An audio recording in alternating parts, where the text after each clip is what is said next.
Hello, thanks for joining WIFR here on our FastCast. Turning to our top stories here today, Rockford firefighters look into a large fire Tuesday night that damaged a used car dealership south of Rockford near New Milford. Firefighters were called around 11 at night to the 6600 block of 11th Street. You can see in the videos now the flames coming from several vehicles and smoke towering overhead. Deputies from the Winnebago County Sheriff's Office were on the scene as emergency crews worked to bring that fire under control. Details about the cause of the fire and whether anyone was hurt are unclear at this time.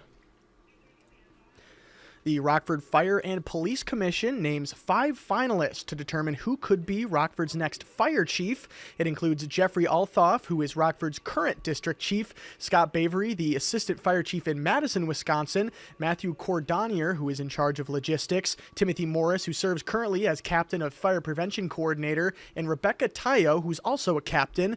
Former Chief Michelle Panko left her post in July to become the Illinois State Fire Marshal, and Brian Carlson has stepped up in her place as interim fire chief. The city will hold a virtual Q&A session for the candidates September 23rd and an in-person meet and greet on October 6th. A car crash on Rockford's east side leads to several charges filed against a Rockford scanner creator, Ricky Traeger. Investigators say Traeger drove his vehicle on East State Street very fast, then hit another vehicle while changing lanes. Traeger is accused of getting out of his car, talking to the person he hit, then driving away. He was later arrested in the area of North Mulford Road, and Rockford police say they found drugs in Traeger's car. 47-year-old Ricky Griffin Jr. of Dixon and 30-year-old Allison Dunn of Amboy face several drug charges. The Illinois State Police Black Hawk Area Task Force says Griffin Jr. was selling cocaine and Dunn was selling methamphetamines. Both suspects were later arrested.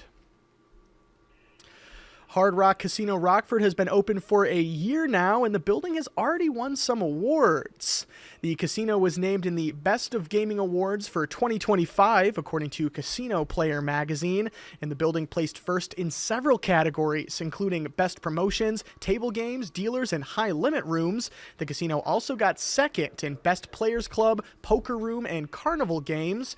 Hard Rock Casino Rockford's president Gino Eifrate says their guests have always been the heart of what they do, and these awards show their team's dedication in action. And now we're going to give you just a quick little forecast update here over the next 7 days or so.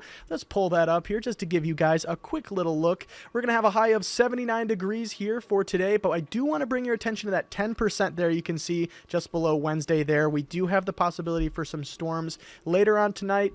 Our meteorologist DJ Baker at the noon hour said he wasn't too optimistic about anything developing there, but definitely something you're going to want to keep on your radar.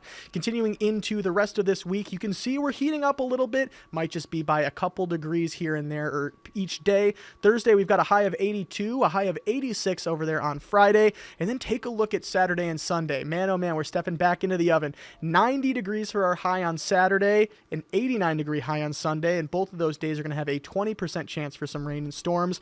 And then as we go into Monday and Tuesday, we're going to be cooling down a little bit there. So, well, a lot of people I know were kind of getting into that fall-like mood here this past weekend, with the return of football, just various chores and things like that are kind of popping up this time of year. A lot of people were kind of used to the cooler temperatures out there, but it looks like, at least for the foreseeable future, we're going to be warming up a little bit before we cool back down here later next week. And those stories, of course, will be coming up in our shows this afternoon and this evening at 4, 5, 6, and 10. Of course, to get the latest news from around the state line and across the country, you can head to our website at WIFR.com, or you can head to your smartphone's app store and type WIFR into the search bar to download our WIFR News app. Again, you can download that on the Apple App Store or on the Google Play Store.